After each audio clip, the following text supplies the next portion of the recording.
Hello મિત્રો, મારા new બ્લોગમાં તમારું સ્વાગત છે. પહેલાં તો તમને બધા જય માતાજી.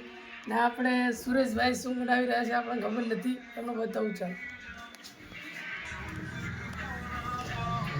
સુરેશભાઈ શું બનાવી રહ્યા છો?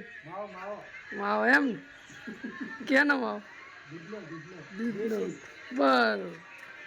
શું કેવું ભરત કાકા? હે રોકીભાઈ? યા શું ભાઈ મિત્રો, આ બની રહે છે મસાલો, મતલબ માવો. આપણને ખબર નથી ક્યાંનો બને, પણ બની રહે છે. ને આપણો ભરત કાકા શું કહે છે બોલો તો?